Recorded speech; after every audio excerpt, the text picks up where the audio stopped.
चलिए तो फिर शुरू करते हैं। तो फिर अभी अपन डिस्कस करने वाले हैं माइंडटेक लिमिटेड को। तो माइंडटेक लिमिटेड जो है अभी 209 रुपये का चल रहा है, एक्चुअली में 208.95 रुपीज़ का चल रहा है, 208.95 रुपीज़ का। अब बुक वैल्यू जो है 75.5 रुपीज़ की है। ठीक है, ये जो है इंजीनियरिंग टेक्नोलॉजी सॉल्यूशन की कंपनी है और इनकॉर्पोरेट हुई थी 1991 में। और ई कॉमर्स वगैरह में इनका अच्छा एक्सपीरियंस है और एम्बेडेड सिस्टम्स वगैरह बनाते हैं। ठीक है, एम्बेडेड सिस्टम्स में। और इसके बाद में जो कंपनी है वो एक्विजिशन हुआ था, इन्होंने एक्विजिशन किया था इन्फोटेक होल्डिंग इनकॉर्पोरेटेड का। और कंपनी जो है आईटी सॉफ्टवेयर कंसल्टेंसी वगैरह में भी है। ठीक है, अभी इसको शुरू करने के पहले, माइंडटेक को डिस्कस करने पहले कुछ क्वेश्चंस आए थे सब्सक्राइबर्स के, तो वो अपन थोड़ा सा देख लेते हैं। ठीक है, तो सबसे पहले how to get analysis for specific stock. तो कुछ स्पेसिफिक स्टॉक्स के बारे में लोग नीचे लिख रहे थे कि क्या लॉन्ग टर्म बाय होना चाहिए, क्या है क्या नहीं है। देखिए, स्पेसिफिक स्टॉक के बारे में पूछ लीजिए, जैसा भी होता है कमेंट में लिख दीजिए, जैसे ही मौका मिलेगा उसके बारे में एक वीडियो बना देंगे। ठीक है, लॉन्ग टर्म बाय के लिए ना एक्टिव मार्केट, जिस दिन मार्केट चालू होती है ना उस दिन थोड़ा सा देखने में ईजी होता है। हालांकि ऐसा है कि कुछ लेवल्स पहले से दिए होते हैं, आप उनको लेके चलिए, उनको व्यू रख के चलिए, और अगर कंपनी अच्छी चल रही है ओवरऑल तो छोटी क्वांटिटी में शुरू कीजिए। ठीक है, अगर आप अपना एनालिसिस में अगर इशू होता है तो जरूर पूछिएगा कि अच्छा इसका और अच्छा डिटेल एनालिसिस करना है तो डिटेल में और एनालिसिस करेंगे। डिटेल एनालिसिस से याद आया कि एक फुल स्टॉक एनालिसिस करने का प्लान चल रहा है, एक वीडियो रहेगा 1-1.5 घंटे का, कम से कम रहेगा। 1.5 घंटे हमने लिख दिया है, कई बार 2 घंटे भी लग जाते हैं, कई बार 1-1.5 घंटे में भी हो जाता है। अगर आप चाहेंगे तो एक पर्टिकुलर वीडियो बनाएंगे एक पर्टिकुलर स्टॉक को लेकर के, जिसमें खूब डिटेल में एनालिसिस करेंगे अपन सारी चीज़ों का, उनके मैनेजमेंट से लेकर के, उनका हिस्टोरिकल डेटा से लेकर के, उनका जो करंट परफॉर्मेंस है, फिर उन्होंने अपना जो पैसा इन्वेस्ट किया हुआ है वो कहाँ कहाँ इन्वेस्ट किया हुआ है, कंपनी कहाँ कहाँ पर एक्टिव है, सारी चीज़ें बताएंगे। एक लंबी लिस्ट होती है चीज़ों की जो देखना होता है कंपनी कैसी चल रही है उसके बेसिस पर, और उसमें क्या क्या इन्फॉर्मेशन जो है वो ज़रूरी है देखना, और कौन सा सेक्टर में है और वो सेक्टर का कैसा परफॉर्मेंस है, पीयर टू पीयर कंपैरिजन वगैरह सब अपन करेंगे। ठीक है, तो जो भी जितना भी टाइम लगेगा वो एक वीडियो हम बनाने का प्लान कर रहे हैं। तो अगर आप लोगों को इंटरेस्ट हो तो नीचे यस लिख दीजिएगा कि हाँ 1.5 आवर या 2 आवर का वीडियो बना देंगे आप लोगों के लिए। ठीक है, और यही स्टॉक के लिए भी यही है कि आप अपना एक स्टॉक उसमें नीचे कमेंट में लिख दीजिएगा, उसको जैसे ही मौका मिलेगा उसके लिए एक एनालिसिस कर देंगे। कुछ ने शुजॉन एनर्जी के बारे में पूछा था, अभी वो जो स्टॉक है उसका भी अपन मंडे को एनालिसिस करेंगे। अभी आज संडे की शाम है, ठीक है, रात हो गई इनफैक्ट संडे की।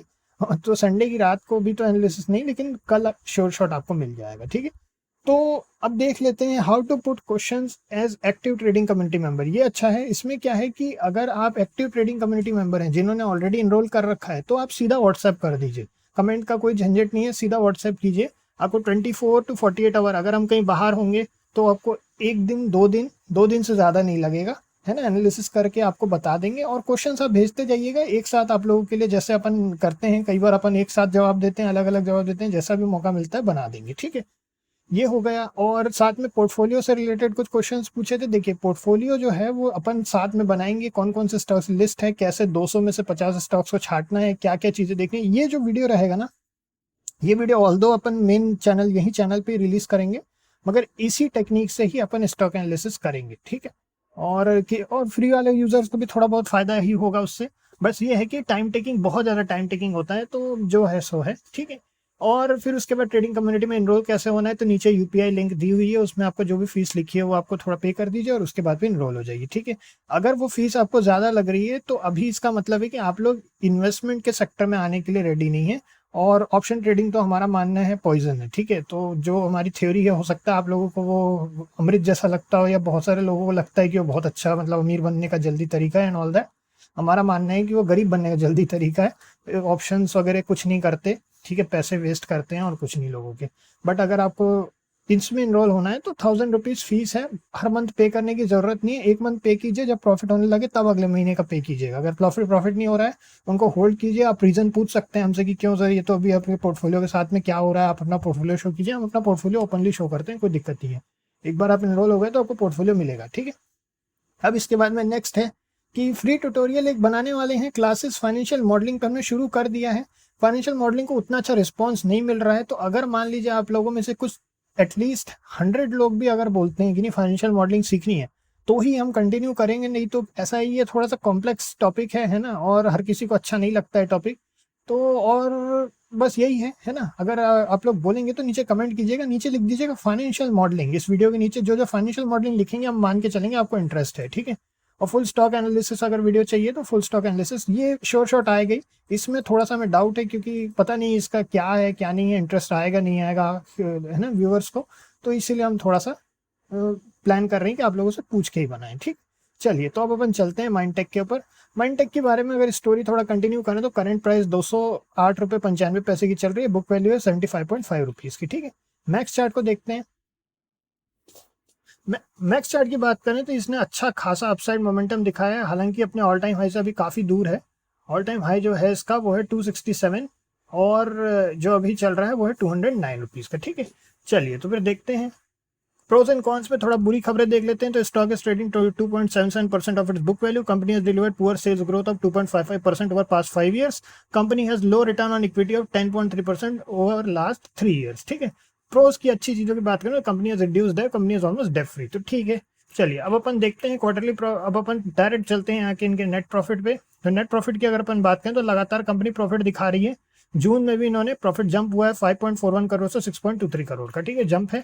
अब इधर देख लेते हैं नेट प्रॉफिट की बात करें इधर तो 21 करोड़, 33 से 21 करोड़ जो है, इसमें भी यहाँ पे भी जंप है ईयर बाय ईयर बेसिस पर। हालांकि जंप नहीं है, ये डाउन साइड गया है, 33 से 21 करोड़ कम हुआ है प्रॉफिट, लेकिन प्रॉफिट है नॉनदलेस, ठीक है। और काफ़ी कम बार ही ये जो कंपनी है लॉस में रही है, यानी इधर आप देखेंगे तो 2012 में -5 करोड़, फिर 2018 में -6 करोड़, फिर -65 करोड़ 2020 में, और उसके बाद लगातार इसमें अपने को प्रॉफिट ही दिखा है, ठीक है। चलिए डिविडेंड वगैरह भी ये लोग पे करते रहते हैं 12%, 8% का, है ना, 92% का, तो इस तरीके से है। अब चलते हैं, चलिए देखते हैं। अगर कैश फ्लो की बात करें तो निगेटिव कैश फ्लो है इनका, -9 करोड़ का निगेटिव कैश फ्लो है, ठीक है। कैश फ्लो ओवरऑल नेगेटिव है। अब चलते हैं, चलिए शेयर होल्डिंग पैटर्न की बात करें तो डायरेक्ट ईयरली बेसिस पर देखें तो 65.01% प्रमोटर होल्डिंग है, FIIs की 0.21% की होल्डिंग है, DIIs की कोई होल्डिंग नहीं है। पब्लिक होल्डिंग जो है 33.13% की है, और अदर्स की जो होल्डिंग है वो है 1.65% की, ठीक है। अब चलते हैं, चलिए इनके चार्ट पे। तो चार्ट की अगर अपन बात करें तो अपने को यहाँ पे एक लेवल ब्रेकआउट यहाँ पे साफ दिख रहा है कि यहाँ पे इसने एक बढ़िया अपसाइड रैली दी है, और पिछले ये एक वीक के अंदर अंदर इसने अच्छा खासा ब्रेकआउट दिया है। लगातार डे बाय डे ब्रेकआउट अपने को यहाँ पर देखने को मिल रहा है, ठीक है। तो ये एक ओवरऑल यहाँ पे अपने को दिख रहा है कि एक अच्छी खासी रैली इसने अपसाइड के लिए दे दी है। अब अगर इसको कंटिन्यू करना है इस रैली को, तो एटलीस्ट इस वीक को ब्रेकआउट देना जरूरी है, ठीक है। तो अपन वीक ब्रेकआउट को थोड़ा सा एनालिसिस कर लेते हैं, फिर से समझते हैं कैसा क्या करना है, ठीक। चलिए तो 212 रुपीज़ जो है यहाँ पे अगर अपन देखें तो 212 रुपीज़ एक अच्छा पॉइंट है एंट्री करने के लिए, एक एटलीस्ट एक वैल्यू बनाने के लिए कि 212 रुपीज़ के ऊपर एक मोमेंटम आने के चांसेस हैं, ठीक है। छोटी क्वांटिटी में एंटर करेंगे, थोड़ा सा अच्छी खासी रैली हुई है। अब देखिए 18.02% की रैली अच्छी खासी रैली होती है एक्चुअली में, ठीक है। तो हो सकता है कि सेलिंग आए, और अगर नहीं आती है तो छोटी सी क्वांटिटी में एंटर कीजिए। 212 रुपीज़ माफ कीजिए, 212 रुपीज़ की एंट्री में अपन एटलीस्ट हम उसी के बाद ही प्लान करेंगे। अगर सब कुछ सही रहता है तो अपने को एक अच्छा अपसाइड मोमेंटम देखने को मिल सकता है, ठीक। चलिए तो फिर इतना ही है। फिर अपन इसमें और अगर मान लीजिए कोई, अगर अपन इसके हायर लेवल्स की बात करें तो अच्छा खासा हाई जा सकता है, ये सब कुछ सही रहता है, और अगर ये रैली कंटिन्यू होती है तो अच्छा खासा अपने को अपसाइड मोमेंटम दोबारा देखने को मिल सकता है, ठीक है। चलिए तो फिर इतना ही है अभी के लिए, फिर नेक्स्ट में मिलते हैं, ओके।